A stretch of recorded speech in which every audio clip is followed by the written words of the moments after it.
चलिए, good morning everyone. Last class में हमने इकोनॉमिक सर्वे के चैप्टर नंबर 8 को कवर किया था, जिसमें हमने एग्रीकल्चर टॉपिक को कवर किया है। आज हमने एग्रीकल्चर के साथ एक एसोसिएटेड एक्टिविटी है। जैसे अगर आप पूरा सर्वे को अगर पढ़ेंगे या कभी भी टॉपिक को पढ़ेंगे तो शब्द यूज किया जाता है एग्रीकल्चर एंड अलाइड एक्टिविटीज।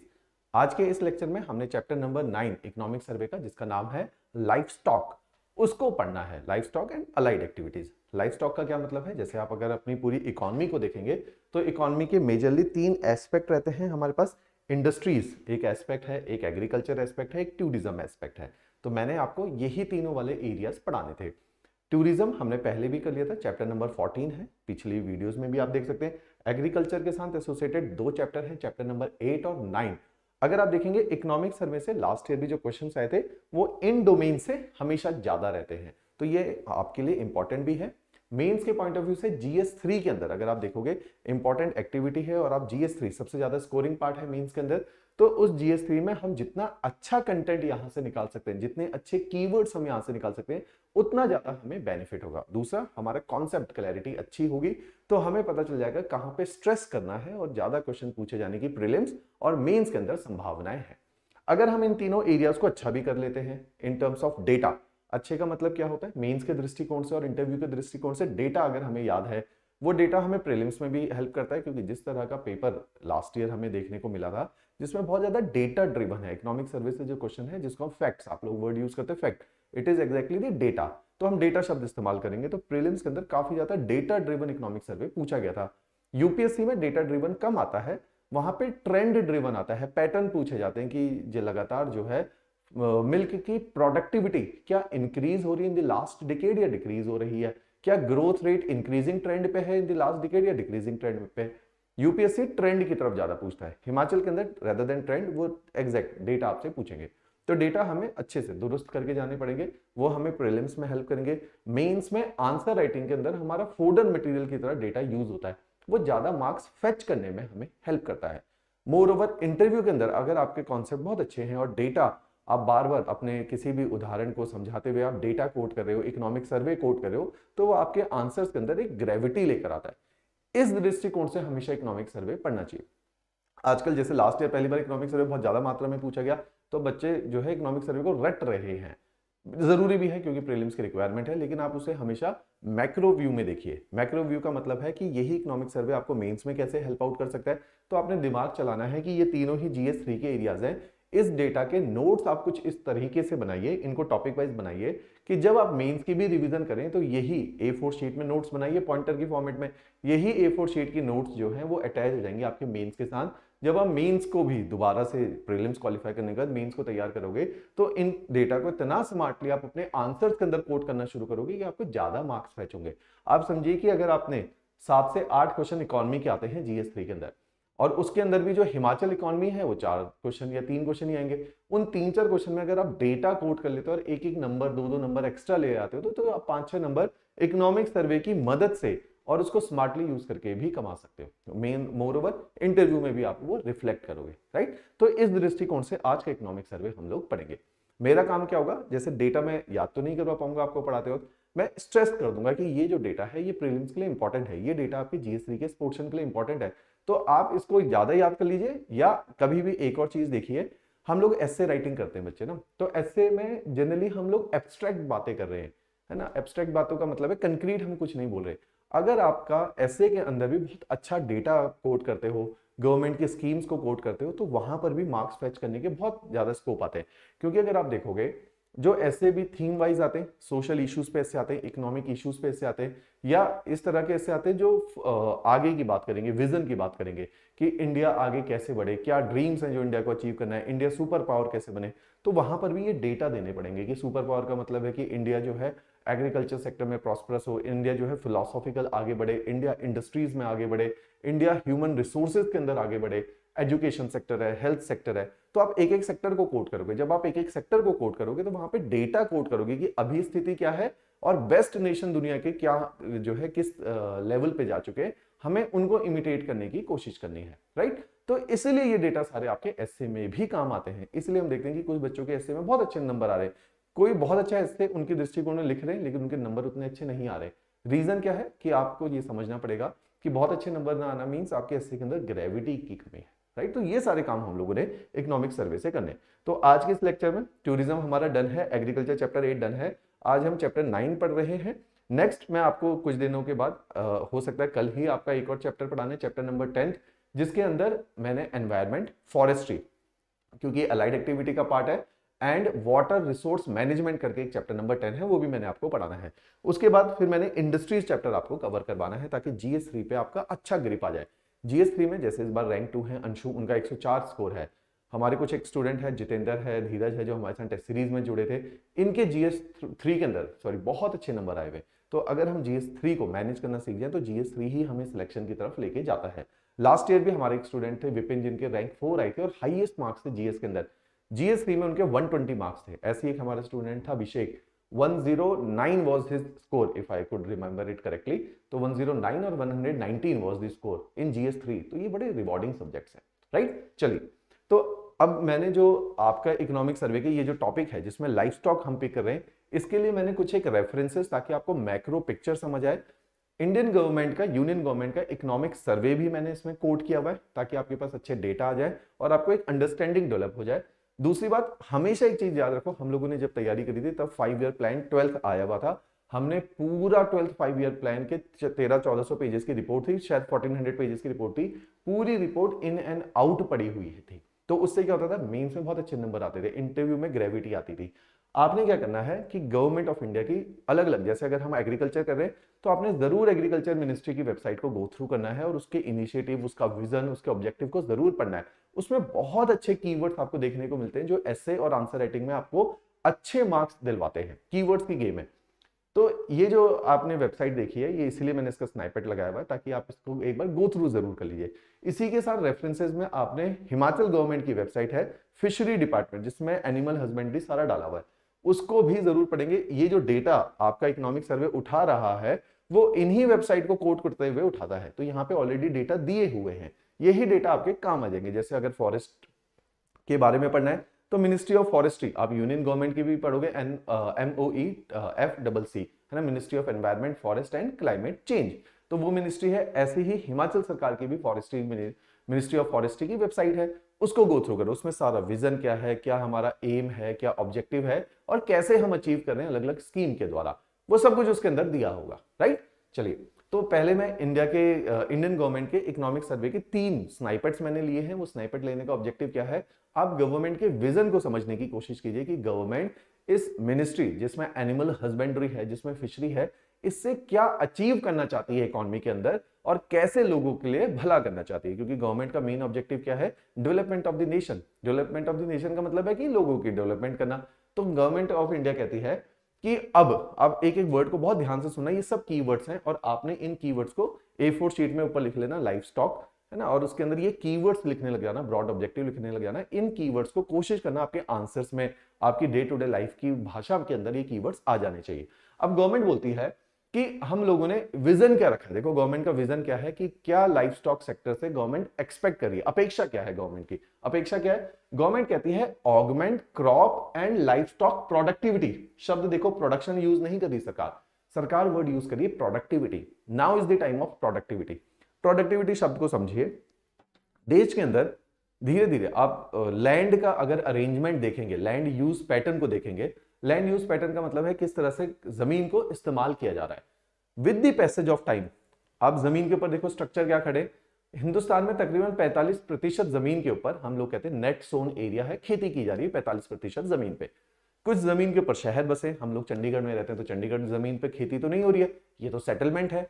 कुछ जमीन के ऊपर रेलवे लाइन बनी है, किसी जमीन के ऊपर आपका रोड बना है, किसी जमीन पे डैम बने हुए हैं, रिजर्वायर बने, कहीं पे माइनिंग हो रही है, बेसिकली इंफ्रास्ट्रक्चर डेवलपमेंट हो रखी है। कुछ जमीन है जो खेती करने के लिए उपयोगी ही नहीं है, लाहौल स्पीति है, किन्नौर है, ग्लेशियर्स जहां पर आ जाते हैं, हमारे थार डेजर्ट जहां पर है वो जमीन खेती करने के लायक भी नहीं है।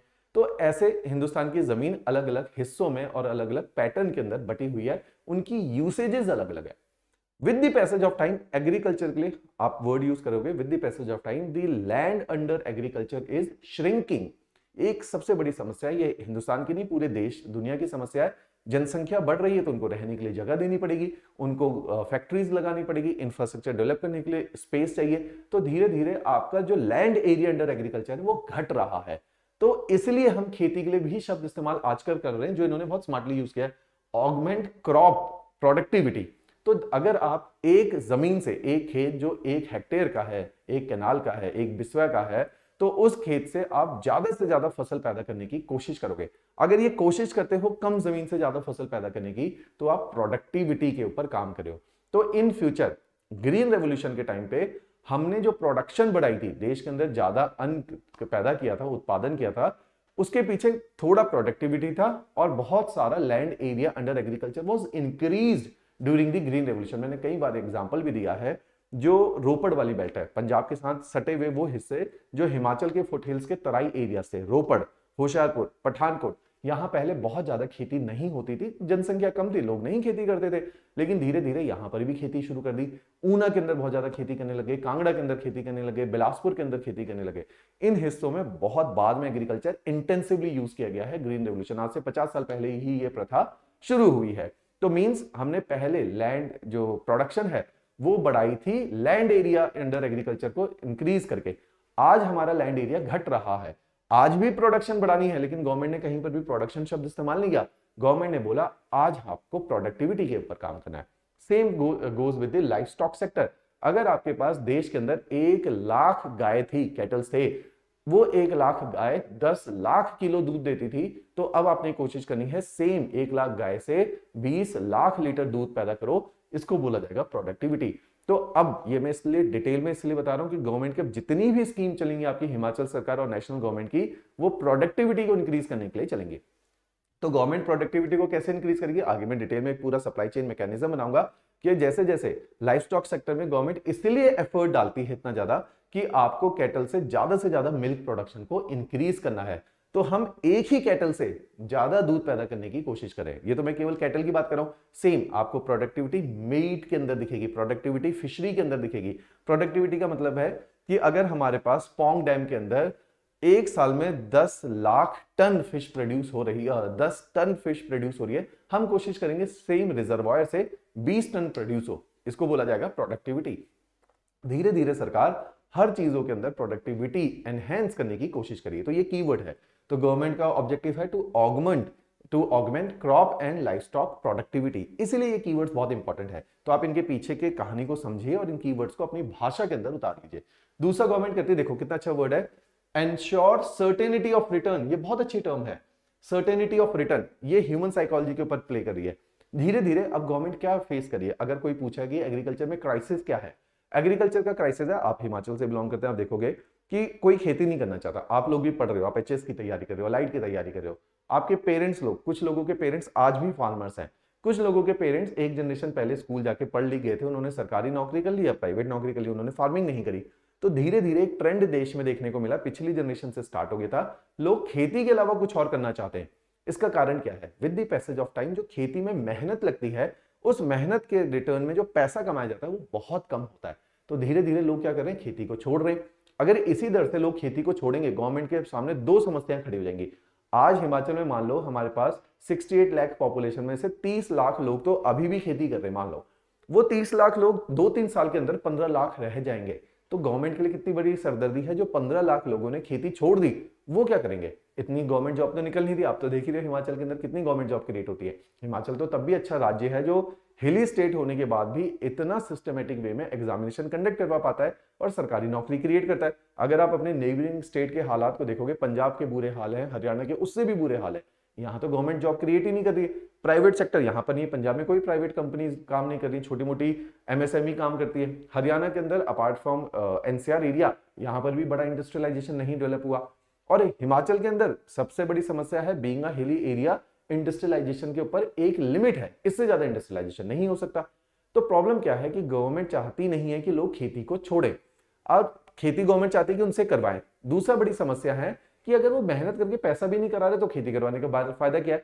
इसलिए गवर्नमेंट चाहती है to ensure certainty of return, कि वो जो मेहनत करें उस मेहनत के बदले उनको एंश्योर होना चाहिए कि वो कुछ पैसा कमाएंगे। ये इसलिए इंपॉर्टेंट है, जैसे आप लोग गवर्नमेंट जॉब क्यों कर रहे हो, आप प्राइवेट की तैयारी नहीं कर रहे हो, है ना, आप मल्टीनेशनल कंपनी में नौकरी नहीं ढूंढ रहे हो, आप बद्दी के अंदर नौकरी नहीं ढूंढ रहे हो, आपको भी चाहिए ensure to certainty of return, कि हर महीने 1 तारीख को तनख्वाह मिल जानी चाहिए, काम जितना मर्जी करवा लो, राइट। ये होती है social security, financial security.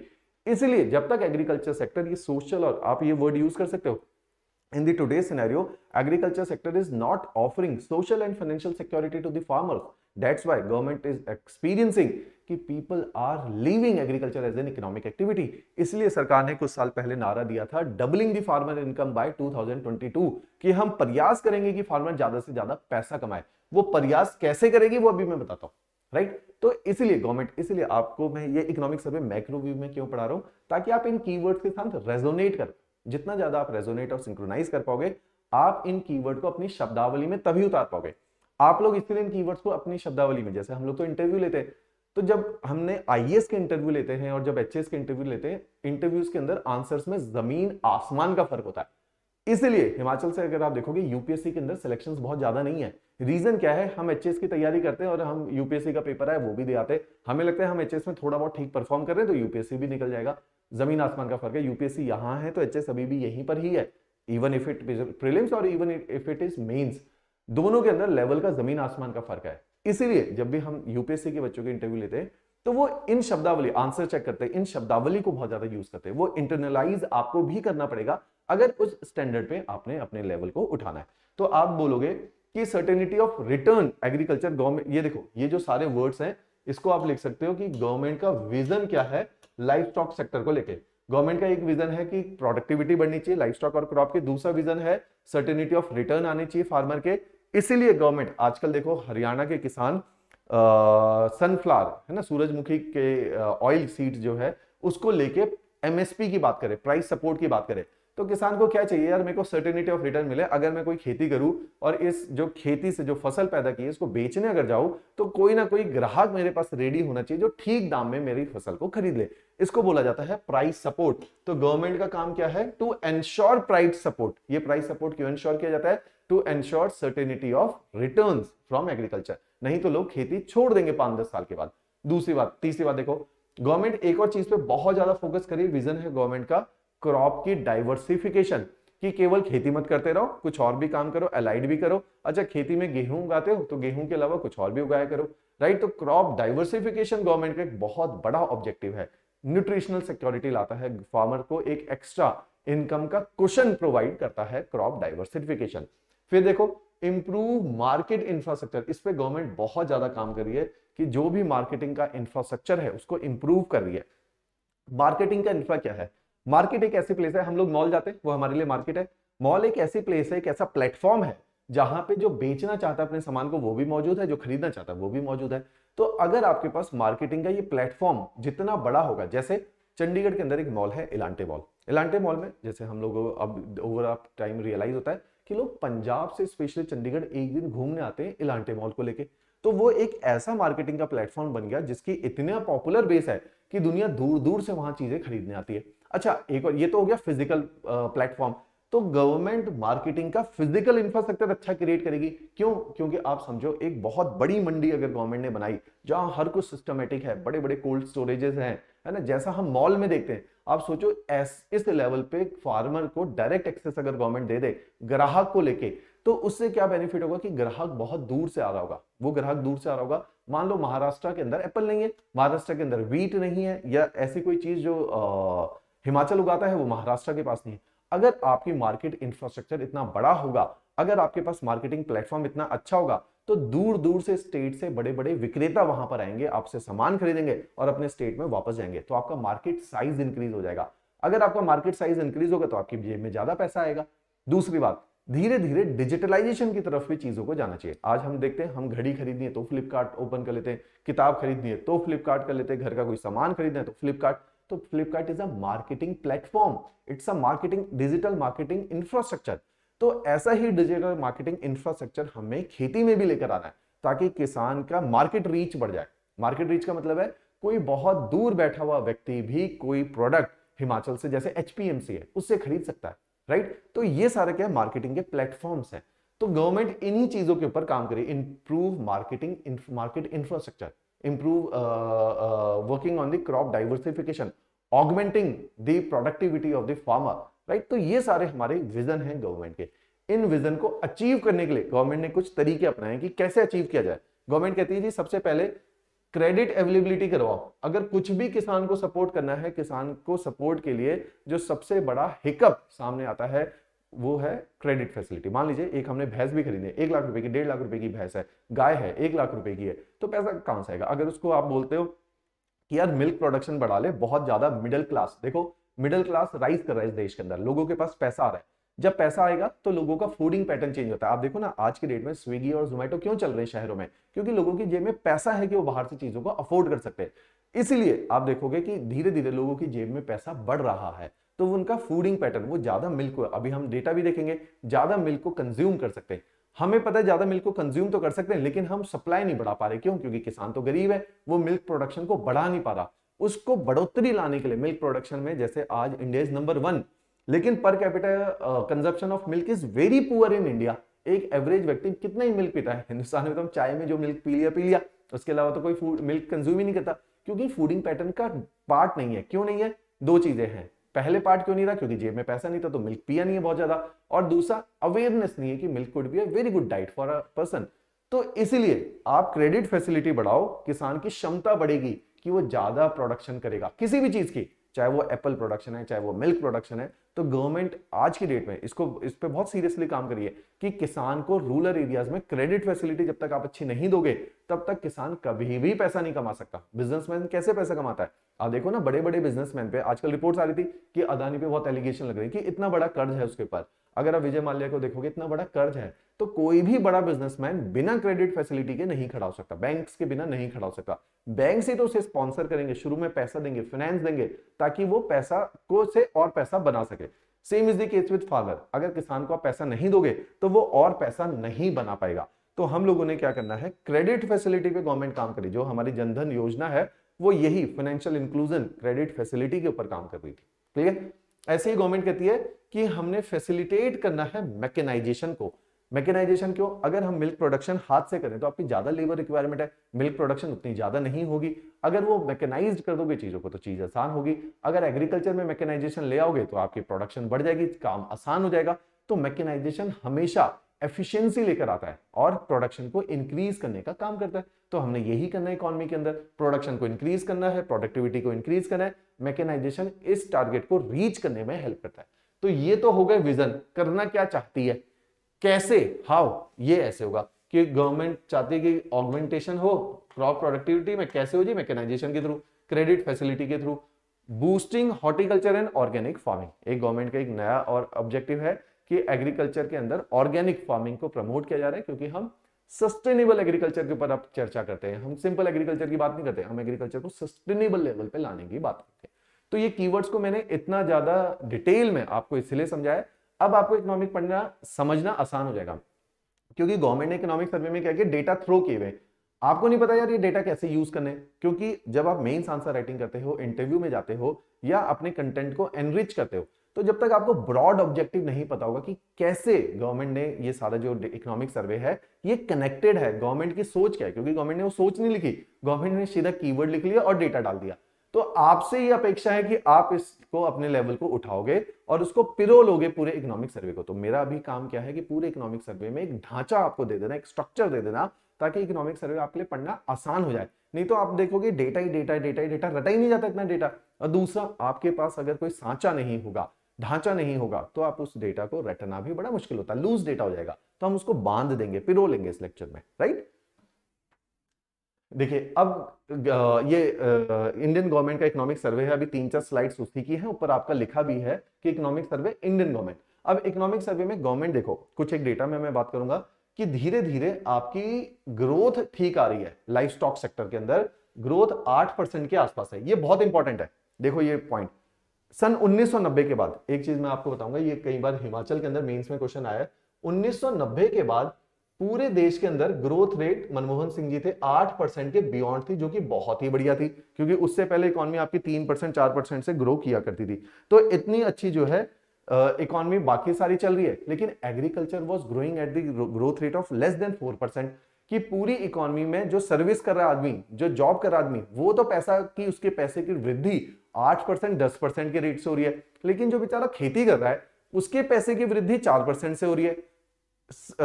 Economy के अंदर इन्फ्लेशन, महंगाई 8% से बढ़ रहा है। इन डेटा को बहुत ध्यान से समझना, और मैं उम्मीद करूंगा जो इस लेक्चर को देख रहा है वो थोड़ा बहुत पढ़ा लिखा है इकोनॉमिक्स वोकैबुलरी को लेकर, राइट। जो बिल्कुल प्लेन है शायद उसको ये बातें नहीं समझ आएंगी।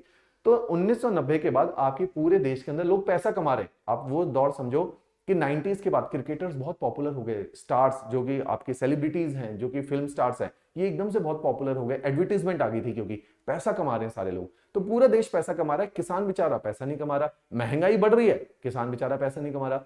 तो with the passage of time अगर किसान की वृद्धि 4% से होगी, पैसे की वृद्धि 4% से होगी, और इन्फ्लेशन, महंगाई 8% 10% को शूट करेगी, तो समय के साथ वो तो गरीब होता जा रहा है, वो तो उतना पैसा कमा ही नहीं रहा जितनी महंगाई बढ़ गई। आज वो जो आलू लेने जाता है, आज 10 रुपए किलो है, कल वो 20 रुपए किलो होता है, लेकिन जो उसकी इनकम है वो 10 से केवल 14 रुपए बढ़ी थी, 4%, राइट। तो मींस उसकी महंगाई 10% बढ़ गई, लेकिन उसकी वृद्धि, जो इनकम में वृद्धि हुई, वो केवल 4% हुई। इससे क्या होगा कि वो अगले साल 1 किलो आलू नहीं खरीद पाएगा, वो पौना किलो आलू आधा किलो आलू ही खरीद पाएगा। तो समय के साथ क्या हो रहा है, उसकी अफोर्डेबिलिटी इंपैक्ट हो गई, वो गरीब हो गया समय के साथ। इसलिए लाइफ स्टॉक सेक्टर में भी उतनी ही, ये चीज हमेशा इंटरव्यू में ध्यान रखना बोलते वक्त, या आप मेंस आंसर राइटिंग में, हर सेक्टर ऑलमोस्ट सेम रेट से ग्रो करना जरूरी है, नहीं तो कुछ सेक्टर इकोनॉमी में पिछड़ जाएंगे। 1990 के बाद एग्रीकल्चर सेक्टर पिछड़ गया इस देश के अंदर, सर्विस सेक्टर आगे निकल गए, सारे सेक्टर आगे निकल गए, लेकिन ये पिछड़ गया। क्यों? क्योंकि इसके अंदर ग्रोथ रेट उतना नहीं आया। इसलिए गवर्नमेंट ये सारे डेटा दे रही है कि भाई अब जो लाइफ स्टॉक है वो 8% के आसपास से ग्रो कर रहा है, जो बाकी इकोनॉमी के साथ जो है एट पार आ चुका है, राइट। दूसरी बात इन्होंने बहुत अच्छी बोली है, धीरे धीरे जो एग्रीकल्चर जो ग्रॉस कंट्रीब्यूशन है जीडीपी में, जो तकरीबन 19% है, उस 19% कंट्रीब्यूशन में भी पहले जो है 24% के आसपास कंट्रीब्यूशन लाइफ स्टॉक सेक्टर का होता था, अब वो धीरे धीरे बढ़ के 30% पे आ गया है। ये एक बहुत अच्छी खबर है कि देश के अंदर लोग मिल्क बेच के, मीट बेच के ज्यादा पैसा कमा रहे हैं, खेती से भी ज्यादा पैसा कमा रहे हैं, क्योंकि ये चीजें, प्रोडक्ट महंगे, मिल्क महंगा है और डेली कंज्यूम होने वाला प्रोडक्ट है, ऐसे ही मीट महंगा है, डेली कंज्यूम होने वाला प्रोडक्ट है, एग्स कॉस्टली है।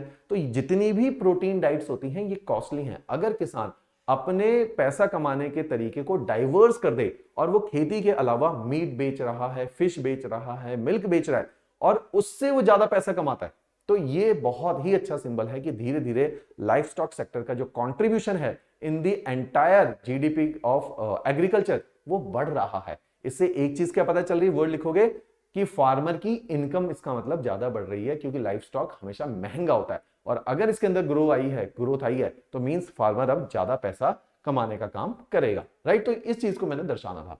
अब इसी में ये कैसे दर्शाया, ग्राफ दिया गवर्नमेंट ने। गवर्नमेंट कहती है, आप देखोगे with the passage of time धीरे धीरे एग्रीकल्चर सेक्टर का जो कंट्रीब्यूशन है वो घट रहा है जीडीपी में। किसी जमाने में, आज से 10 साल पहले, एग्रीकल्चर एंड अलाइड, वर्ड क्या होता है, एग्रीकल्चर एंड अलाइड, जो अलाइड एक्टिविटी है वो मात्र 35% पैसा कमाती थी और एग्रीकल्चर 65% पैसा कमाता था। 10 साल के बाद ट्रेंड बदला है, एग्रीकल्चर आज 55% पैसा कमाता है और जो अलाइड एक्टिविटी है वो बाकी का 45% पैसा कमाती है। ये अलाइड एक्टिविटीज क्या है? अलाइड एक्टिविटी है लाइफ स्टॉक, ये एनिमल्स को पालना, मीट के लिए, मिल्क के लिए। फॉरेस्ट्री, ये भी एक अलाइड एक्टिविटी है, फॉरेस्ट्री कर रहे हैं लोग। इसी के साथ साथ अगर आप देखोगे फिशिंग एंड एक्वाकल्चर, तो ये जो सारी अलाइड एक्टिविटीज हैं इनकी अब contribution in the GDP is increasing day by day, जो कि एक अच्छा सिंबल हमें देखने को मिला है, राइट। ये कह रहा है ये ग्राफ। तो इन स्लाइड्स को आप पढ़ोगे इस लेक्चर के बाद, आप ज्यादा इससे समझ पाओगे, गवर्नमेंट को ऑब्जर्व कर पाओगे, क्लियर। अब ऐसा ही यूनियन गवर्नमेंट का लास्ट पार्ट क्या था कि डेयरी सेक्टर के अंदर कुछ डेटा है जो कि आपके प्रीलिम्स के लिए भी इंपॉर्टेंट है, यूपीएससी में तो इससे सवाल भी आया हुआ था। तो डेटा क्या बोलता है कि हिंदुस्तान में 8 करोड़ फार्मर जो हैं लाइफ स्टॉक सेक्टर में काम कर रहे हैं। बहुत इंपॉर्टेंट डेटा है ये, 8 crore farmer life stock sector के अंदर काम कर रहे हैं। इस बार भी यूपीएससी के अंदर काफी सारा डेटा इकोनॉमिक सर्वे से आया था, तो वहां पर भी आपके कंटेंट को एनरिच करने का काम, जीएस3 में कंटेंट एनरिच करने का काम करेगा, क्योंकि एग्रीकल्चर एंड अलाइड एक्टिविटी आपका कंप्लीट एक टॉपिक है जीएस3 में, जिसमें हर साल 4 सवाल आते हैं। मैं बहुत बार से बोल रहा हूं, इस बार हमने 2 साल से बच्चों के नंबर बढ़वाए हैं जीएस3 में, रैंक उनकी निकलवाई है। रीजन है जीएस3 में स्कोप ऑफ इंप्रूवमेंट ज्यादा है। बच्चे जब भी जीएस3 का नाम सुनते हैं उनको लगता है जीएस3 is all about economics, but if you will look at the data very closely, out of 28 question which are being asked in Himachal examination, only 8 question are being asked from economics out of 28। 8 he question है जो कि उसका 1/3 भी नहीं बनता, और उस 8 में से भी 5 गवर्नमेंट, 4 क्वेश्चन या 5 क्वेश्चन जो है यूनियन के आते हैं और 3 क्वेश्चन हिमाचल के जो है इकोनॉमी से आते हैं। तो आप देखोगे कि इकोनॉमी का बहुत बड़ा कंट्रीब्यूशन नहीं है। कंट्रीब्यूशन किसका है? केवल जो प्योर इकोनॉमिक्स की बात कर रहा हूं, कंट्रीब्यूशन है एग्रीकल्चर का 4 सवाल, कंट्रीब्यूशन है एनर्जी का 3 सवाल, कंट्रीब्यूशन है स्पेस का 4 सवाल, कंट्रीब्यूशन है टूरिज्म वाले पार्ट का, है ना। तो इन सारे एरियाज पर अगर हम फोकस करेंगे तो हम बाकी के 20-22 क्वेश्चन के ऊपर स्ट्रॉन्ग होल्ड ला सकते हैं। तो वही मेरा प्रयास है, क्योंकि GS3 के अंदर एग्रीकल्चर एंड अलाइड एक्टिविटी बहुत एक्सप्लिसिटली लिखा गया है, जिसमें 4 क्वेश्चन 101% आते हैं। तो उसमें जितना अच्छा डेटा होगा आपकी जेब में, उतना अच्छा आपका कंटेंट में मार्क्स मिलने के चांसेस ब्राइट हो जाएंगे, राइट। तो आप देखिए कि ये कहते हैं कि 8 करोड़ हिंदुस्तान में जो फार्मर्स हैं, फार्मर्स की बात करें, लोग नहीं, 8 करोड़ फार्मर्स जो हैं वो ऑलरेडी लाइफ स्टॉक सेक्टर से अपनी आमदनी करते हैं, और ये इंपॉर्टेंट प्रोमिनेंट प्रोडक्ट हमारा निकल के आता है। डेयरी सेक्टर की बात करें, लाइफ स्टॉक में भी डेयरी सेक्टर की।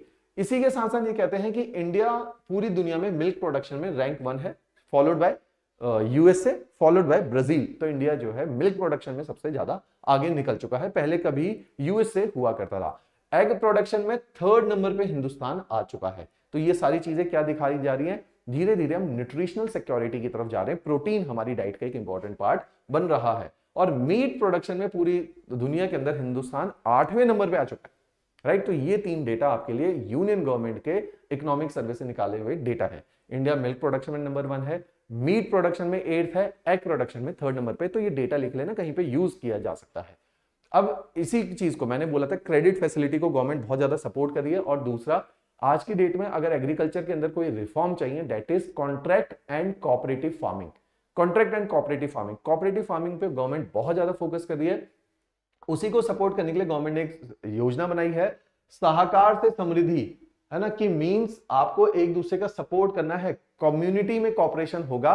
तो कोऑपरेटिव फार्मिंग बहुत एक सक्सेसफुल मॉडल है, जो कि यूरोपियन मॉडल है। और यूरोप के अंदर क्योंकि लैंड एरिया कम है, पॉपुलेशन डेंसिटी ज्यादा है, लोगों को पैसा कमाने की चाह है, तो लोगों ने अपने क्लब्स बना ली। क्लब्स का मतलब क्या है कि कोहेजन में कलेक्टिवली एक साथ काम कर रही है कम्युनिटी, उससे जो पैसे में वृद्धि होती है वो हमेशा ज्यादा होती है। जैसे हिमाचल के अंदर कामधेनु मॉडल है, जैसे अमूल का मॉडल है, जैसे वेरका का मॉडल है, मदर डेयरी का मॉडल है, ये जो सारे मॉडल्स हैं ये इसी तरीके से काम कर रहे हैं। तो गवर्नमेंट ने डेडिकेटेड एक मिनिस्ट्री बना दी है। अब ये बहुत बड़ा इनिशिएटिव है हिंदुस्तान की सरकार का कि कोऑपरेटिव बनाया गया है, क्योंकि हिंदुस्तान में आज भी इकोनॉमिक सर्वे बोलता है कि 50% से थोड़ा कम फार्मर जो है आज भी खेती कर रहे हैं। हिंदुस्तान की जनसंख्या 120 करोड़ जो है लास्ट सर्वे के हिसाब से है, तो मींस 60 करोड़ लोग आज भी अपनी आमदनी एग्रीकल्चर एंड अलाइड एक्टिविटी से कमाते हैं। तो उनको सपोर्ट करने के लिए केवल ministry of agriculture and rural development काम नहीं कर सकती थी। आपने एक नई मिनिस्ट्री बनाई, मिनिस्ट्री ऑफ कोऑपरेटिव, जो डेडिकेटेड कोऑपरेटिव्स को बढ़ावा देने के लिए काम करती है, राइट। अब ये मिनिस्ट्री ऑफ कोऑपरेटिव का मेन काम जो है कि लोगों को कलेक्टिवली लेकर आना,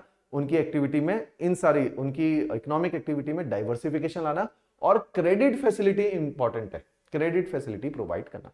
क्लियर। तो अगर कभी कोई पूछेगी कि एग्रीकल्चर में, हिमाचल के अंदर भी यही है कि अगर अब गवर्नमेंट चाहे कि किसान की वृद्धि कैसे हो, क्योंकि डेटा आप लोगों को मैंने पढ़ा रखा है लास्ट क्लास में, अगर आप देखोगे हिमाचल के अंदर जो मार्जिनल फार्मर्स है 90% है, 89% है ना, 90% मार्जिनल फार्मर है। तो वो कैसे पैसा कमाएंगे? वो पैसा कमाएंगे कोऑपरेटिव के द्वारा। इसलिए हिमाचल में बहुत ज्यादा स्कोप है कोऑपरेटिव का इस टाइम पे। अगर पूरे हिंदुस्तान का डेटा देखा जाए तो कोऑपरेटिव के अंदर आप देखोगे कि ये लिखा हुआ है कि एक कोऑपरेटिव का डेटा यहाँ पे था, हाँ ये रहा ना, कि 8.5 lakh registered cooperative society Hindustan के अंदर काम कर रही है। और इनमें से भी जो सबसे ज्यादा काम करने वाली कोऑपरेटिव सोसाइटी है, अगर वो देखोगे, वो महाराष्ट्र के अंदर बहुत ज्यादा काम हो रही है। इसलिए महाराष्ट्र में फार्मिंग कम्युनिटी बहुत प्रॉस्परस है। दूसरा देखोगे दिल्ली, उत्तर प्रदेश एंड दिल्ली के अंदर बहुत सारी कोऑपरेटिव काम कर रही है, जिसकी वजह से किसान यहाँ पे संपन्नता की तरफ को जा रहा है। तो प्रॉस्पेरिटी जो है वो डायरेक्टली एग्रीकल्चर के साथ अगर आपको लेकर आनी है, तो कहीं ना कहीं कोऑपरेटिव का एक बहुत बड़ा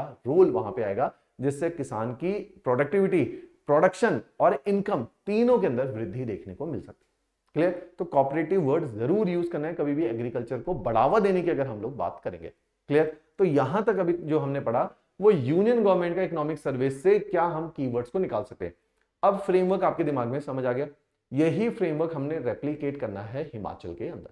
अब हिमाचल में भी जो इकोनॉमिक सर्वे वो इसी लाइन ऑफ थॉट में है कि भाई हमें लाइवस्टॉक सेक्टर क्यों चाहिए, इंप्रूविंग लाइवलीहुड, इनके नोट्स बनाओगे कि हमें agriculture and allied activity vision जो मैंने लिखा था क्यों चाहिए, लाइवलीहुड इंक्रीज करनी है लोगों की, है ना, उनको रोजगार पैदा करना है। एनहेंसिंग फार्मर्स इनकम, अभी मैंने लिखवाया था एनहेंसिंग फार्मर इनकम, देखो कितना अच्छा शब्द है। फॉस्टरिंग रूरल डेवलपमेंट, हिमाचल की सरकार ऐसा जरूर लिखेगी क्योंकि 90% हिमाचल के अंदर जो है रूरल एरियाज है, 10% ही अर्बन एरियाज है। तो इतने बड़े रूरल बेस के अंदर अगर आप लोग फार्मर की इनकम बढ़ाने की बात नहीं कर रहे हो, है ना, तो सोशल एंड इकोनॉमिक जस्टिस नहीं आएगा देश के अंदर। इसलिए फॉस्टरिंग रूरल डेवलपमेंट के लिए आप लाइफ स्टॉक सेक्टर की तरफ आज की डेट में देख रहे हो। उसी के अंदर आप बोलोगे कि जो लाइफ स्टॉक रियरिंग है वो ऑलरेडी लोगों के अंदर एक कोई बिहेवियर चेंज नहीं करना। बिहेवियर चेंज का मतलब है कि आप बहुत साल से एक काम कर रहे थे और आज मैंने बोला यार ये काम छोड़ के एक नया काम कर लो, तो मैं आपके बिहेवियर शिफ्ट की बात करूंगा। बिहेवियरल शिफ्ट करना बहुत मुश्किल होता है किसी व्यक्ति का, इसलिए गवर्नमेंट कह रही है कि ये काम आसान है लाइफ स्टॉक गवर्नमेंट के, क्योंकि लोगों द्वारा आसान है करवाया जाना, क्योंकि ऑलरेडी मल्टीपल जनरेशन से ये लाइफ स्टॉक रियरिंग कर रहे हैं। इनके करने के तरीके को बदलना है, कोऑपरेटिव इसमें डालना है, क्रेडिट फैसिलिटी इसमें डालनी है, प्रोडक्टिविटी इंक्रीज करने के पैटर्न्स इसमें डालने हैं और साइंटिफिक लाइन में लेकर जाना है बस। तो आपने उनका तरीका बदलना है, उनसे ऐसा नहीं बोलना कि गाय पालना छोड़ दो। आप बताओ कि इसको अगर इस तरीके से पालोगे तो इसी गाय से आप ज्यादा पैसा भी कमा सकते हो, राइट। तो इसीलिए वो कह रहा है कि इसमें बिहेवियरल चेंज की कोई आवश्यकता नहीं है, integral part of farming community already life stock रहा है, इसलिए आप इसको आसानी से जो है चेंज ट्रांसफॉर्म कर सकते हो, इवॉल्व कर सकते हो, राइट। तो ये चीज बोली है। और एक देखो कितना अच्छा शब्द है जो कि हाईलाइट किया हुआ है, इस टाइम पे देश के अंदर एक बहुत बड़ा फोकस एरिया गवर्नमेंट का चल रहा है सेल्फ एम्प्लॉयमेंट। ये मैं इसलिए भी फोकस करता हूं क्योंकि बच्चे बहुत ज्यादा सरकारी जॉब की तैयारी करते हैं, प्राइवेट सेक्टर की बारे भागते हैं, इतना अच्छा पोटेंशियल होने के बाद भी सेल्फ एम्प्लॉयमेंट की बात कोई नहीं करता। तो गवर्नमेंट आज की डेट में जो कोऑपरेटिव्स हैं क्यों बढ़ावा दे रही है सेल्फ एम्प्लॉयमेंट के लिए, तो आपने इन शब्दों को कनेक्ट करना है कि इसलिए गवर्नमेंट आज की डेट में चाहती है कि धीरे धीरे लोगों को जो है लोग जो है इंडिपेंडेंट हो जाए एम्प्लॉयमेंट एक्टिविटी को लेके, ना तो वो किसी की नौकरी करें, है ना, ना वो सरकार की तरफ हर बार नौकरी के लिए देखे, तो वो इतने सक्षम हो कि वो सेल्फ एम्प्लॉयमेंट क्रिएट करे। क्लियर। तो सेल्फ एम्प्लॉयमेंट इसलिए जरूरी है। तो वो कहता है कि गवर्नमेंट लाइफ स्टॉक सेक्टर से सेल्फ एम्प्लॉयमेंट जनरेट करने का एक प्रयास करेगी, क्योंकि रूरल एरियाज में हर जगह इंडस्ट्रियलाइजेशन नहीं किया जा सकता। Self employment is the way out. जैसे मैं कई बार आप लोगों को इस बार इंटरव्यू के टाइम पे भी मैं बोल रहा था और बहुत बार क्वेश्चन भी पूछा गया और बच्चों ने बहुत अच्छे आंसर्स दिए जो हमारे पास आए थे कि रूरल एरियाज में डेवलपमेंट कैसे करें। हमेशा keyword is this self employment, cottage industry, लघु उद्योग, कॉर्पोरेटिव्स, यही है हिमाचल का फ्यूचर। आज से 10 साल बाद ये बहुत ज्यादा पेनिट्रेट हिमाचल के अंदर कर जाएगा। क्लियर।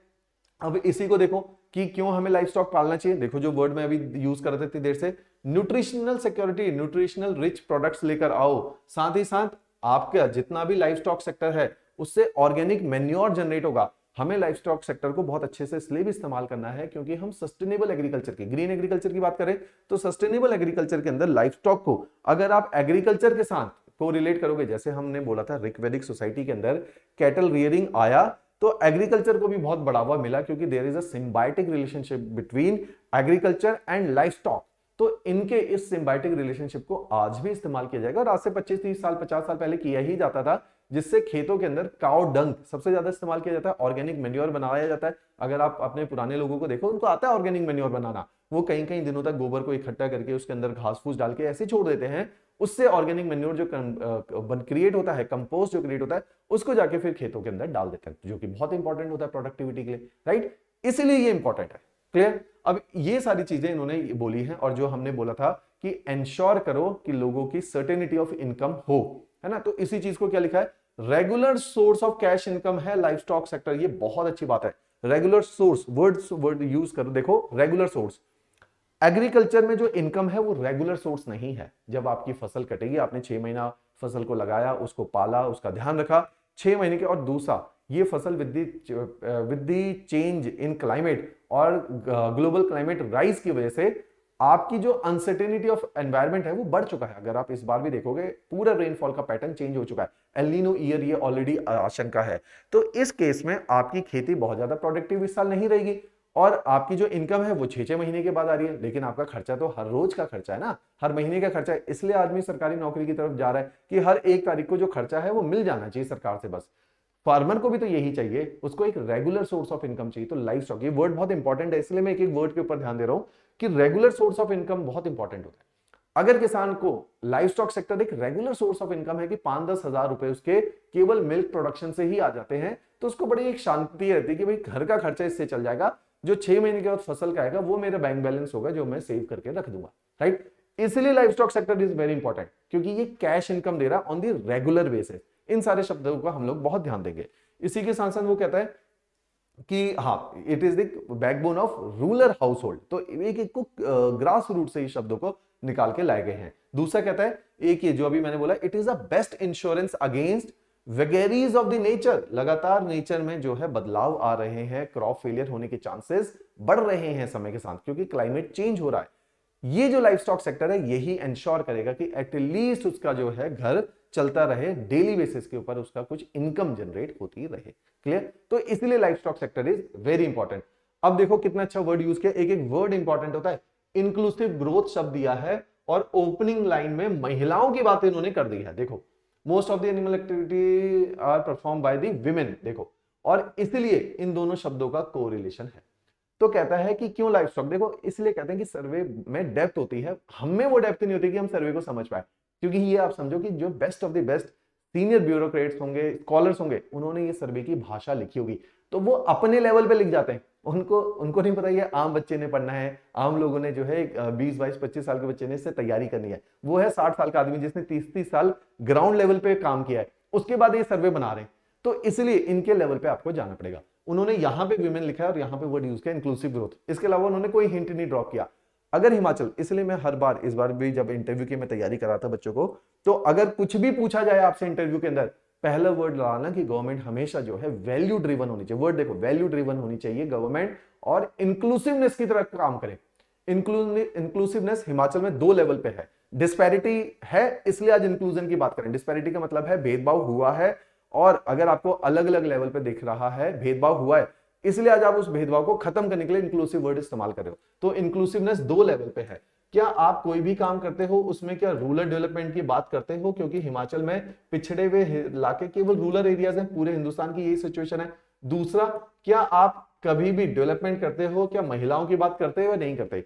इसलिए इंक्लूसिव ग्रोथ चाहिए लाइफ स्टॉक सेक्टर में। इंक्लूसिव ग्रोथ कि केवल महिलाओं की भी ग्रोथ होनी चाहिए, रूरल एरियाज की भी ग्रोथ होनी चाहिए। तो जो अभी हमने वर्ड लिखा कि रूरल एरियाज में सेल्फ एम्प्लॉयमेंट क्रिएट हो, वो इसलिए बहुत आवश्यक है, सेल्फ एम्प्लॉयमेंट। इसलिए महिलाओं के लिए भी अगर लाइफ स्टॉक सेक्टर को आप बूस्ट देते हो, बढ़ावा देते हो, कहीं ना कहीं महिला सशक्तिकरण आप कर रहे हो, तो वुमेन एम्पावरमेंट इसके साथ डायरेक्ट रिलेटेड है। इसलिए ये कीवर्ड्स दे रहा हूं मैं कि अगर कोई लाइफ स्टॉक बोले और आपने वर्ड बोल दिया इंक्लूसिव एंड वुमेन डेवलपमेंट या एम्पावरमेंट, तो ये एक नया वर्ड होगा, ये एक नया लिंक होगा जो हर बच्चे को नहीं आता होगा।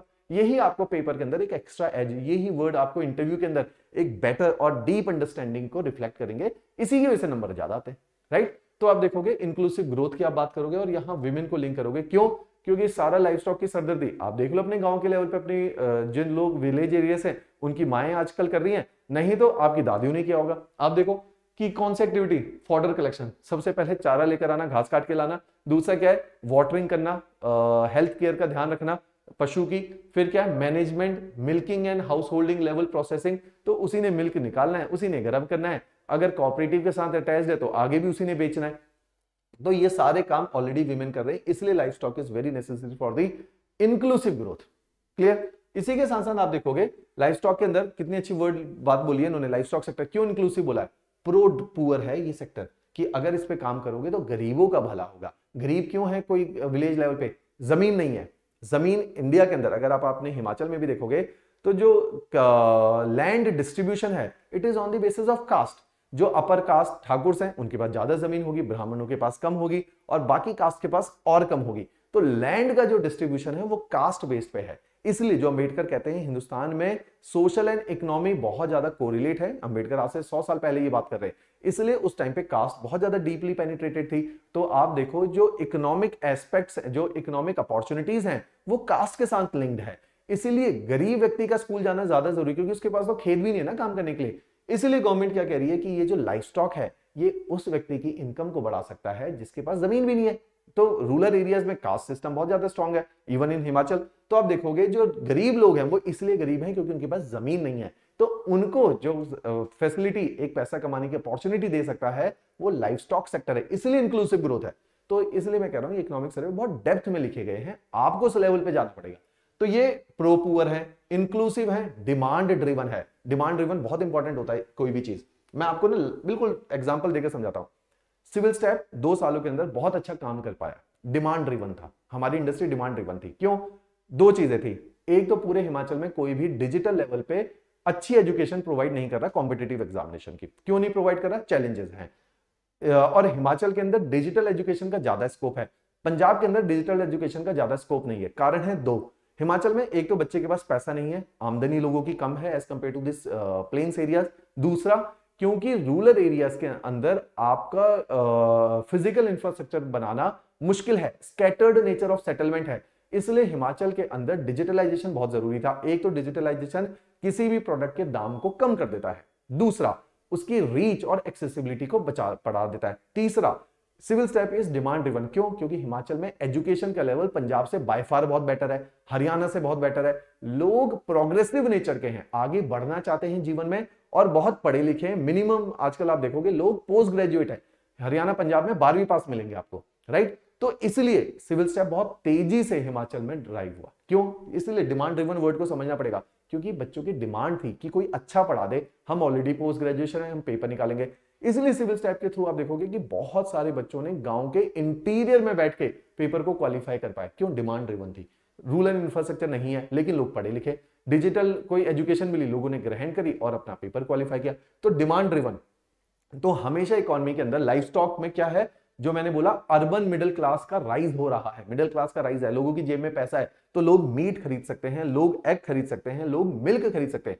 तो इसीलिए लाइफ स्टॉक सेक्टर में आपको अलग से कोई एफर्ट नहीं डालना, डिमांड ऑलरेडी है, आपने वो प्रोडक्ट बना के बेच देना है।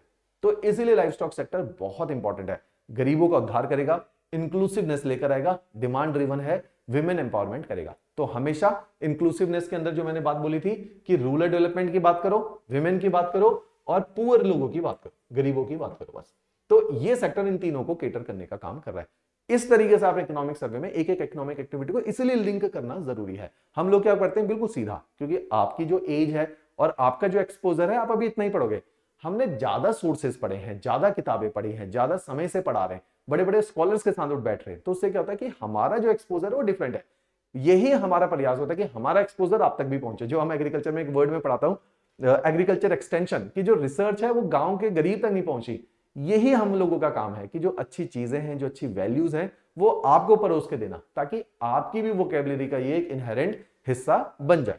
क्लियर? अब इसी के साथ देखो, जो केवल मैं कीवर्ड्स पढ़ूंगा यहां आपके लिए, आप देखोगे कि एम्प्लॉयमेंट जनरेशन अपॉर्चुनिटीज लेकर आ रहा है, जो हमने सेल्फ एम्प्लॉयमेंट की बात करी थी। एसेट क्रिएशन, गांव के लेवल पे लोगों के पास कुछ भी नहीं है, एसेट क्रिएशन। कोपिंग मैकेनिज्म, अभी जो लिखा था कि नेचर की वेगेरीज के अगेंस्ट ये एक इंश्योरेंस है, तो कहता है coping mechanism against crop failure.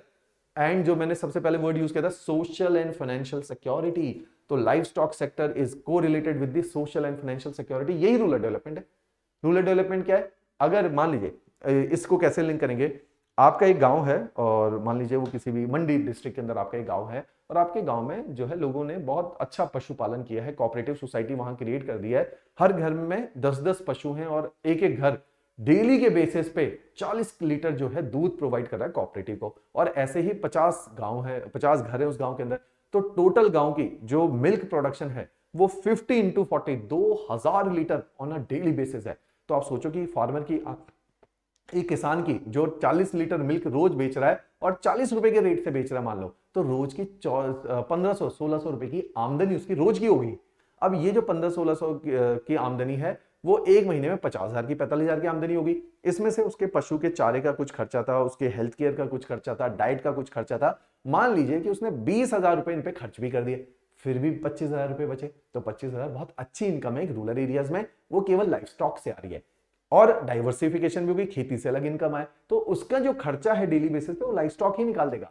इस तरीके से आपने चीजों को ध्यान रखना है। इसमें क्या है, डिमांड ड्रिवन, कि आप बोलोगे यार 2000 लीटर दूध की जरूरत क्या है, आपकी इकोनॉमी के अंदर दूध अभी भी जो है बहुत कम है, इसलिए तो इतना महंगा बिक रहा है। आज के दिन में आप देखोगे 60-70 रुपए किलो दूध पहुंच गया। अगर ज्यादा दूध प्रोड्यूस करोगे तो वो 50 रुपए में मिलने लगेगा। 50 रुपए में मिलेगा तो एक गरीब आदमी भी खरीदेगा, एक गरीब आदमी भी खरीदेगा तो उसकी भी तो न्यूट्रिशनल सिक्योरिटी आएगी। तो इसलिए डिमांड जो है वो बहुत ज्यादा है, सप्लाई बहुत कम है, आपको सप्लाई को बढ़ाना है। तो ये सप्लाई बढ़ाने के तरीके थे। तो इसीलिए अब इससे क्या होगा, अगर आपके वहां, जैसे मैंने एग्जांपल दिया मंडी के गांव का, जहां पे कोऑपरेटिव सोसाइटी है, अब क्योंकि वहां पे कोऑपरेटिव सोसाइटी है, लोग बहुत ज्यादा मिल्क प्रोड्यूस करें। अब आपको गवर्नमेंट को पता है यार, इस गांव में लोग जो है रोज के बेसिस पे 2000 लीटर दूध दे रहे हैं, इसको ले जाने के लिए रोड अच्छी बनाओ। इनकी रोड खटारा है, अगर इनकी रोड खटारा है तो दूध रास्ते में गिरेगा और साथ ही धीरे धीरे ट्रक चलेगा, तो ज्यादा दूध कभी बेच ही नहीं पाएंगे लोग। तो गवर्नमेंट क्या करेगी, वहां पे इंफ्रास्ट्रक्चर बिल्ड कर देगी, रूरल डेवलपमेंट हो गई, आपकी रोड बन गई। दूसरा, गवर्नमेंट कहेगी यार ये 2000 लीटर दूध प्रोड्यूस कर रहा है गांव, इनके लिए कोल्ड स्टोरेज फैसिलिटी बनाओ, इनके गांव के पास में एक प्रोसेसिंग यूनिट बना दो, होगी रूरल डेवलपमेंट आपकी। तो धीरे धीरे गांव के अंदर संपन्नता आ जाएगी, राइट। तो life stock is directly correlated with the rural development या सेल्फ इंप्लॉयमेंट। अब ये जो 50 गांव का मैंने 50 घर का एग्जांपल दिया, ये सारे क्या है, किसी के ऊपर डिपेंडेंट नहीं है, सेल्फ एम्प्लॉयड हैं, इनको जरूरत ही नहीं कहीं नौकरी करने की, ना इनको सरकारी नौकरी करने की जरूरत है। तो आप समझो इस तरीके से सेल्फ एम्प्लॉयमेंट, ये कोऑपरेटिव सोसाइटी, ये लाइफ स्टॉक सेक्टर अगर सब कनेक्ट हो जाएगा तो सेल्फ एम्प्लॉयमेंट बढ़ेगा। सेल्फ एम्प्लॉयमेंट हमेशा आदमी का कॉन्फिडेंस लेवल बढ़ाता है, राइट, क्योंकि वो किसी के ऊपर निर्भर नहीं है। इसलिए हिंदुस्तान में जब ब्रिटिश आया और ब्रिटिश ने एक चिट्ठी लिखी, मैं व्यक्ति का नाम भूल रहा हूं, जिन्होंने एजुकेशन, मैकॉले ने एक चिट्ठी लिखी और उन्होंने लिखा उस चिट्ठी के अंदर, यहां लोग आत्मविश्वास से भरे हुए हैं। ये बहुत इंपॉर्टेंट लाइन है। आत्मविश्वास आपके दो वजह से आता है, आपकी जेब में पैसा है तो आपका कॉन्फिडेंस आता है, दूसरा आप अपने कल्चर को लेकर और सिविलाइजेशन को लेकर बहुत प्राउड फील करते हो तो आप में आत्मविश्वास आता है। तो वो कहता है कि यहाँ के लोग बहुत ही ज्यादा कॉन्फिडेंट लोग हैं, आत्मविश्वासी हैं। वो इसलिए हैं क्योंकि इनकी जेब में पैसा है, संपन्नता है। क्योंकि पहले के टाइम पे जिस तरह से इंडिया की इकोनॉमी का स्ट्रक्चर बना हुआ था, वहां पे सेल्फ एम्प्लॉयमेंट ही था। तो सेल्फ एम्प्लॉयमेंट आपको हमेशा जो है ज्यादा कॉन्फिडेंट बनाता है, राइट। तो उसको अभी इसके साथ कोरिलेटेड है। तो सोशल एंड फाइनेंशियल सिक्योरिटी ये लेकर आएगा लाइफ स्टॉक सेक्टर। तो इन सारे शब्दों के साथ आपने इसको कनेक्ट करना है। अब हम डेटा के ऊपर आ जाएंगे। ये तो उन्होंने कॉन्सेप्ट दिए, शुरू में स्टार्ट किया कॉन्सेप्ट से, फिर डेटा डालने शुरू किया। अब डेटा समझना आपके लिए आसान हो जाएंगी चीजें। अब देखो डेटा क्या बोलता है कि जो कॉन्ट्रीब्यूशन है टोटल जीडीपी के अंदर लाइफ स्टॉक का, वो 1.61% है। अब ये प्रीलिम्स के लिए डेटा इंपॉर्टेंट हो गया। अब डेटा लिख लेना कि contribution in state GDP 1.61, contribution in the GDP of agriculture अगर देखा जाए तो 12% एग्रीकल्चर का जीडीपी जो है लाइफ स्टॉक सेक्टर से है, agriculture and allied activity, right. अगर नेशनल लेवल पे देखा जाए तो नेशनल लेवल पे अभी मैंने दिखाया वो 35% पहुंच चुका है। तो मींस नेशनल एवरेज से ये कम है, राइट। तो ये बढ़ाया जा सकता है। क्यों बढ़ाया जा सकता है? क्योंकि नेशन के अंदर तो रूरल जो है केवल 70% हिस्सा है, वहां पे इतना ज्यादा कंट्रीब्यूशन है। हिमाचल के अंदर 90% लोग गांव में रहते हैं, तो यहां तो कंट्रीब्यूशन तकरीबन 50-60% हो सकता था। तो लाइफ स्टॉक सेक्टर पे इतना काम किया जा सकता है कि 12% से 50% आ जाए। अगर ये 50% आ गया तो आप देखो लोगों की आमदनी कितनी ज्यादा हो जाएगी, क्योंकि मैंने बताया कि दूध महंगा बिकेगा और डेली बेसिस पे बिकेगा, तो डेली बेसिस पे आमदनी आएगी ना। तो इसलिए धीरे धीरे अगर इसकी परसेंटेज बढ़ा दी जाए एग्रीकल्चर के अंदर, तो आप देखोगे ज्यादा संपन्नता देश के अंदर या स्टेट के अंदर आ जाएगी, राइट। तो ये डेटा अब आपने निकाल लेना है। अब देखो लाइफ स्टॉक सेक्टर, अब देखो कितनी कम ग्रोथ है, ग्रोथ ऑफ 4.3%, बहुत कम है। हमने नेशनल लेवल पे 7.9% की ग्रोथ देख रहे हैं, आपका स्टेट केवल 4% से ग्रो कर रहा है। इसलिए समय के साथ किसान गरीब हो जाएगा इस देश के स्टेट के अंदर। क्यों? क्योंकि पूरी इकोनॉमी 8% से ग्रो कर रही है और आपका लाइफ स्टॉक सेक्टर 4% से ग्रो कर रहा है, तो मींस उतनी ग्रोथ नहीं आई है। तो गवर्नमेंट इसलिए इस पर डेडिकेटेड फोकस डाल के अलग से चैप्टर बनाया हुआ है लाइफ स्टॉक। क्यों?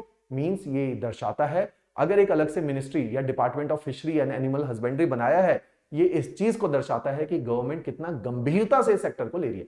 तो वो गंभीरता यहां से दिख रही है लाइफ स्टॉक सेक्टर के अंदर। इसलिए 4.3% की जो है ग्रोथ इसके अंदर आई है, कम है, बढ़ाई जा सकती है। इसलिए अगर आप कभी भी इंटरव्यू में आंसर दो, रूरल डेवलपमेंट की बात करो या मेंस के अंदर आंसर लिखो या एसए में कोई बात लिखो वहां पे कि लाइफ स्टॉक सेक्टर 4.3% से ग्रो कर रहा है, कम है ये इस देश के अंदर, इस स्टेट के अंदर जहां 90% पॉपुलेशन डिपेंडेंट है, रूरल एरियाज के अंदर रह रही है, रिजाइड कर रही है, और वहां पे लाइफ स्टॉक एक बहुत अच्छा आमदनी का स्रोत हो सकता है। वहां पे 4% की ग्रोथ क्यों है? दो वजह से फेलियर है। गवर्नमेंट सपोर्ट करना नहीं ठीक से कर रही है और किसान अपने बिहेवियर को नहीं बदल रहे, बाकी चीजों को नहीं काम कर रहे, बाकी चीजों को करे जा रहे जिससे पैसा नहीं आ रहा और लाइफ स्टॉक की तरफ नहीं देख रहे। किसान भी ऐसा क्यों कर रहा है? क्योंकि एक्सपोजर नहीं, कोई इसको बता नहीं रहा कि यहां से पैसा आ सकता है। तो गवर्नमेंट अगर पूरा मैकेनिज्म बना दे, मैकेनिज्म का मतलब है कि किसान को जाके घर घर जाके आप बोलो कि ऐसा है 10 गाय खरीदनी है ये रहा क्रेडिट फैसिलिटी, ये रहा 4 लाख का लोन, इससे आप 10 गाय खरीदो, मिल्क प्रोड्यूस करो, हम आएंगे आपसे मिल्क प्रोड्यूस करने। ये कोऑपरेटिव सोसाइटी का गठन कर दिया गया है, आपसे डेली बेसिस के ऊपर 50 लीटर मिल्क प्रोक्योर कर लिया जाएगा। अगर आप खुद जाके उसको ये बता दोगे, वो कर लेगा, उसको तो पैसा कमाने से मतलब है। तो ये सारा जो इनेबलिंग वर्ड, देखो इस वर्ड को हमेशा याद रखो, गवर्नमेंट हमेशा इनेबलिंग एनवायरमेंट क्रिएट करती है। तो गवर्नमेंट ने क्या काम करना है, इनेबलिंग एनवायरमेंट क्रिएट करने का काम करना है। ये वर्ड को लिख लो, गवर्नमेंट ने क्या करना है, इनेबलिंग एनवायरमेंट करना है। तो लाइफ स्टॉक को कैसे प्रमोट करेगी, कुछ भी पूछा जाए, इंडस्ट्री को कैसे प्रमोट करेगी, इनेबलिंग एनवायरमेंट करके। गवर्नमेंट कोऑपरेटिव को कैसे प्रमोट करेगी, इनेबलिंग एनवायरमेंट करके। कि गवर्नमेंट रास्ता बनाएगी और पूरा तरीका बनाएगी। जैसे आप हमारे पास तैयारी करने जाते हो, हमने बनाया ना आपका रास्ता कि हम आपको जो है बेसिक क्लासेस भी देंगे, फिर हम आपको 10 महीने का कोर्स कराएंगे, फिर जब इकोनॉमिक सर्वे आएगा इकोनॉमिक सर्वे भी पढ़ाएंगे, फिर हम आपको बताएंगे यार मेंटोरिंग क्या होती है, आंसर राइटिंग कैसे करनी है, टेस्ट सीरीज से कैसे अपने जो है मार्क्स को इंप्रूव किए जाते हैं, असेसमेंट कैसे करती है। तो हमने एक इनेबलिंग एनवायरमेंट क्रिएट किया। ऐसे ही सरकार भी इनेबलिंग एनवायरमेंट क्रिएट करती है किसी भी तरीके से अपलिफ्टमेंट करने के लिए, डेवलपमेंट करने के लिए। क्लियर? तो ये सारे वर्ड्स को आप लोगों ने ध्यान रखना है। तो आपका डेटा इंपॉर्टेंट हो गया प्रीलिम्स के लिए। अब आप देखोगे एवरेज जो ग्रोथ रेट है वो तकरीबन 8.2 थी, इसी साल जो है कम आई है, अदरवाइज ग्रोथ रेट आपकी बढ़ रही थी। तो ये सारे डेटा अब आपने पॉइंटर के अंदर लिखने चालू कर देने। अब देखोगे कि ये जो ग्रॉस कंट्रीब्यूशन है अलग अलग प्रोडक्ट्स का लाइफ स्टॉक के अंदर भी, तो सबसे ज्यादा जो पैसा लाइफ स्टॉक सेक्टर कमा रहा है वो मिल्क, इसलिए मैं ज्यादा उदाहरण मिल्क के दे रहा हूं। कितना है, अब ये प्रीलिम्स के लिए इंपॉर्टेंट है। मिल्क का ब्रेकअप लिख लेना, आपने इसका लिखा कि लाइफ स्टॉक सेक्टर जी इतना कंट्रीब्यूट करा है, मिल्क कितना कंट्रीब्यूट करा है जी, मिल्क 93% करा है। ये 93% कितना है जी, ये तो रट्टे वाले क्वेश्चन आ ही रहे, तो 6000 करोड़ के आसपास आ जाता है। उसके बाद जी कहां से पैसा आ रहा है जी, मीट बेच के पैसा आ रहा है। उसके बाद कहां से आ रहा है, जो ऑर्गेनिक डंक है, जो काउ मैन्योर है, जो मैंने बोला था कि ऑर्गेनिक फार्मिंग को सपोर्ट करेगा, तो अभी इसके ऊपर बहुत काम हो सकता है, राइट। तो ये आपका एक, ये ऑलरेडी डिमांड है कि ऑर्गेनिक फार्मिंग करोगे तो आपको काउ डंक चाहिए, गोबर चाहिए, तो उसके लिए यहां पे पूरा सपोर्ट है। तो जितना ज्यादा आप मिल्क प्रोडक्शन करोगे, आप समझो इस कॉन्सेप्ट को, जितना ज्यादा मिल्क प्रोडक्शन करोगे उतना ज्यादा गोबर भी तो प्रोड्यूस होगा। अगर आप एक गाय की जगह 10 गाय रख दोगे तो आपके प्रोडक्शन ऑफ मैन्योर 10 गुना हो गया, वो भी बिक रहा है। तो अच्छी बात क्या, लाइफ स्टॉक के साथ आज की डेट में जो मैंने बोला सिम्बायोटिक रिलेशनशिप, कि दूध भी बिक रहा है और गोबर भी बिक रहा है उसका, तो इससे ज्यादा आमदनी कहां से आएगी किसान के पास। तो इसीलिए ये बहुत ज्यादा इंपॉर्टेंट है। तो आमदनी, और देखोगे वूल और उनके हेयर्स को बेच के, शीप की बात यहां पे हो रही है, एग को बेच के आमदनी आ रही है। तो अलग अलग डेटा दे रखे, ये प्रीलिम्स के लिए आपके लिए इंपॉर्टेंट है। ये चार्ट बना लेना या अपने हाथ से पॉइंटर्स के फॉर्मेट में इस चीज को लिख लेना। क्लियर? एक डेटा और है परसेंटेज। अब इसी चीज को उन्होंने बोला कि अलग अलग कैटल्स, अलग अलग टाइप के जानवर रखे गए, उन जानवर को अगर परसेंटेज वाइज देखा जाए तो सबसे ज्यादा जानवर जो है कैटल्स, गाय रखी गई है, जो कि 41% है। उसके बाद अगर सबसे ज्यादा कुछ अवेलेबल है हिमाचल के अंदर तो वो गोट है, उसके बाद शीप है, उसके बाद बफेलो है। ये एक सरप्राइजिंग फिगर है, बफेलो कम है। बफेलो इसलिए गाय के मुकाबले कम है, हिमाचल के अंदर बहुत ज्यादा बफेलो कल्चर पहले तो था भी नहीं, वो अब इसलिए भी आ गया, और वो भी लोअर बेल्ट में बफेलो कल्चर है, अपर बेल्ट में नहीं है। रीजन क्या है, बफेलो एक ऐसा जानवर है जिसको ज्यादा पानी और ज्यादा चारा लगता है, तो हिमाचल में तो वैसे ही चारे की कमी है, इसलिए इतने बड़े जानवरों को नहीं पाला जाता। प्लेन्स में बहुत ज्यादा है, हरियाणा, पंजाब, यूपी के अंदर बफेलो बहुत ज्यादा पाला जाता है। क्यों?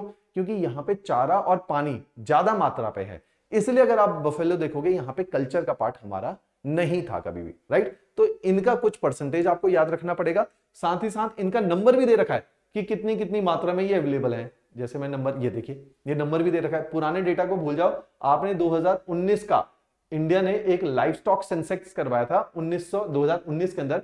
इसको मैं जो 15 एमसीक्यू वाली सीरीज है उसमें बहुत सारे मैं क्वेश्चंस लाइफ स्टॉक सेंसेक्स 2019 से भी निकाल के लाया हूं, वो भी मैंने एक पीपीटी आपको बाद में दे देनी है। तो ये डेटा आपके पास है कि लाइफ स्टॉक, ये तो परसेंटेज में था, कितनी परसेंटेज में, ये डेटा में है कि कितना डेटा किसी लाइफ स्टॉक का हमारे पास है। क्लियर? अब देखिए ये वाले डेटा में, अब इसी के अंदर इन्होंने देखो लाइफ स्टॉक सेंसेक्स 2019 को कोट करना शुरू किया है, राइट। अब इसके अंदर जो प्रीलिम्स के लिए इंपॉर्टेंट कि भाई स्टेट की जो है 20वीं रैंक है किसमें जी, कैटल के अंदर, 27वीं रैंक है जी पोल्ट्री के अंदर। तो इस तरह के डेटा ये यूज करते हैं, तो राइट, ये प्योर रट्टा है, आपको रटना ही पड़ेगा।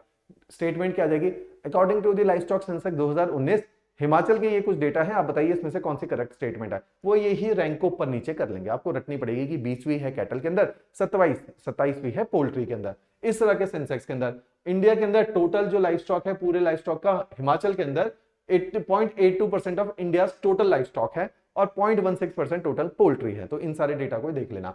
टोटल लाइफ स्टॉक प्रोडक्शन में आप देखोगे जो बाकी के लाइफ स्टॉक है वो 44 लाख है, केवल अगर पोल्ट्री को देखा जाए तो वो 13.5 लाख के आसपास निकल के जाती है। इन सारे लाइफ स्टॉक में भी जैसा मैंने बताया था, सबसे ज्यादा जो लाइफ स्टॉक है वो कैटल का है। वही बात इन्होंने यहां शब्दों में लिखी है और वहीं पे वो आपको चार्ट के फॉर्मेट में, पाई चार्ट की, सॉरी, ग्राफ की फॉर्मेट में वहां पे रिप्रेजेंट किया गया है। क्लियर?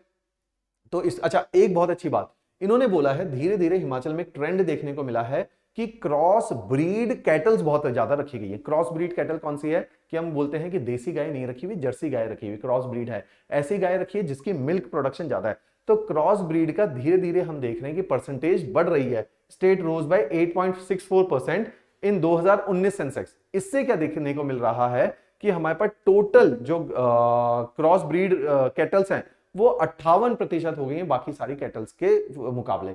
इसका मतलब क्या है कि धीरे धीरे किसान उस तरह की गाय पाल रहे हैं जो ज्यादा मिल्क दे रही है। जो ज्यादा मिल्क दे रही है इसका मतलब किसान की आमदनी ज्यादा बढ़ेगी। तो ये कि अच्छा ट्रेंड देखने को मिल रहा है कि धीरे धीरे इसमें बढ़ोतरी हमें देखने को मिल रही है। तो क्रॉस ब्रीड अगर पूछा जाए प्रीलिम्स में बढ़ रही है, उसकी परसेंटेज 58% है जी, बिल्कुल ठीक है। बाकी जो देसी गाय हैं वो कम हो चुकी हैं और क्रॉस ब्रीड बढ़ चुकी है। राइट? इस चीज को हम लोग देखेंगे। तो इसके अंदर भी यही डेटा जो अभी हमने लिखा कि पोल्ट्री जो है 13.42 लाख है, टोटल जो है हमारा लाइफ स्टॉक वो 57.55 लाख है। तो ये डेटा आपने रख लेने। इसी के अंदर जो बाकी का लाइफ स्टॉक है, लाइफ स्टॉक एंड पोल्ट्री मिला के जो ये लाइफ स्टॉक है ये 57 है टोटल, पोल्ट्री इसमें से 13.5 है। अगर इसमें से बाकी का लाइफ स्टॉक निकाल दो जिसमें गाय, भैंस, शीप्स, गोट, कैमल सब कुछ है, याक भी है, तो वो 44 लाख के आसपास का डेटा आपके सामने निकल के आ जाएगा। क्लियर? वो सब कुछ इसके अंदर दिया हुआ है ऑलरेडी। राइट? तो इन डेटास को आप लोगों ने देखना है। अब देखो, एक वर्ड मिल्क की प्रोडक्शन की बात हो रही है और पर कैपिटा अवेलेबिलिटी की बात हो रही है। तो per capita availability of milk पहले से बड़ा है लेकिन बहुत ज्यादा अच्छा नहीं बना। तो अभी भी गवर्नमेंट क्या करेगी, मिल्क प्रोडक्शन में और अवेलेबिलिटी ऑफ द मिल्क लाने में बहुत प्रयास करेगी। आपने इस पूरी सप्लाई चेन को समझना। देखो, गवर्नमेंट का ऑब्जेक्टिव है मिल्क प्रोडक्शन को लाना। मिल्क प्रोडक्शन में सबसे इंपॉर्टेंट है, अगर मैं केवल अभी कैटल की बात करूंगा, जानवर, तो पशु सबसे ज्यादा इंपॉर्टेंट है। अगर पशु की ब्रीड अच्छी होगी तो ये ज्यादा दूध देगा। अगर देखो ब्रीड का कितना इंपॉर्टेंट रोल है, आप सेम पशु को 50 लीटर पानी पिला रहे हो दिन का, सेम पशु को 50 किलो आहार भी दे रहे हो, लेकिन वो मिल्क प्रोड्यूस कर रहा है 10 किलो। अब सेम आहार सेम पानी के अंदर अगर कोई पशु आपको 25 लीटर मिल्क दे रहा है तो आपको तो एक्स्ट्रा बेनिफिट हो गया 15 लीटर का। तो इसलिए ब्रीड इज वेरी इंपॉर्टेंट। तो अब गवर्नमेंट उस तरह की ब्रीड को प्रमोट कर रही है जिससे आपके पशु की प्रोडक्शन बढ़े। अब ब्रीड को प्रमोट करने के लिए गवर्नमेंट को क्या करना पड़ेगा, वेटनरी गवर्नमेंट को क्या करना पड़ेगा, रिसर्च करनी पड़ेगी जेनेटिक में। तो जितना गवर्नमेंट रिसर्च करेगी, थोड़ा सा तंग कर रहा है मार्कर, जितनी गवर्नमेंट रिसर्च करेगी, इसीलिए मिल्क प्रोडक्शन से रिलेटेड रिसर्च बहुत जरूरी है, ब्रीडिंग की रिसर्च। अब आपने पशु पाला, पशु को अच्छा फोडर दोगे, इंपॉर्टेंट है, वाटर दोगे टाइम से, और उसके हेल्थ का ध्यान रखोगे। हेल्थ का अगर ध्यान नहीं रखोगे वो बीमार रहेगा, उसको बीमारी पड़ेगी, आपकी मिल्क प्रोडक्शन इंक्रीज नहीं हो पाएगी। तो हेल्थ के लिए आपको वेटनरी साइंसेस को भी बढ़ावा देना पड़ेगा स्टेट में। इसलिए गवर्नमेंट इतना ज्यादा वेटनरी साइंसेस के ऊपर काम कर रही है, वेटनरी डॉक्टर्स बढ़ा रही है। क्यों? क्योंकि आपकी कैटल्स की हेल्थ इसके साथ लिंक्ड है, कैटल्स की हेल्थ लिंक्ड है तो इसके साथ मिल्क प्रोडक्शन लिंक है। इसलिए हर चीज के ऊपर काम किया जा रहा है। इसलिए गवर्नमेंट की स्कीम्स जो आप सर्वे से आप देखेंगे भी वो इन्हीं लाइन ऑफ थॉट के ऊपर है। उत्तम चारा की स्कीम होगी, है ना, वाटर अवेलेबिलिटी करवाने की स्कीम होगी, हेल्थ की स्कीम होगी, या ब्रीडिंग के लिए आपके पास बेटर रिसर्च अवेलेबल होगी। इन सारे काम को अगर आप करोगे तो अब ज्यादा मिल्क पैदा हुआ, अभी आप तक नहीं पहुंचा, आप ग्राहक हो, आपके घर तक मिल्क कैसे पहुंचेगा? अब इस मिल्क को ये प्रोड्यूस हुआ है, आपके घर तक नहीं पहुंचा। अगर प्रॉपर सप्लाई चेन बनेगी, प्रोसेसिंग यूनिट बनेगी तो आप तक मिल्क पहुंच जाएगा। तो गवर्नमेंट क्या करेगी, यही कोऑपरेटिव सोसाइटी के माध्यम से, यही प्रोसेसिंग प्लांट लगवा के, अच्छी रोड लगवा के, पैकेजिंग फैसिलिटी प्रोवाइड करके आपके घर तक मिल्क को प्रोवाइड करेगी। तो इतना बड़ा सप्लाई चेन बनता है मिल्क के साथ। इनसे क्या हो रहा है, हर लेवल पे क्या हो रहा है, रोजगार पैदा हो रहा है। यहां पे देखो कैसा रोजगार पैदा हुआ, जिस आदमी ने कैटल पाली, किसान ने, उसने भी पैसा कमाया।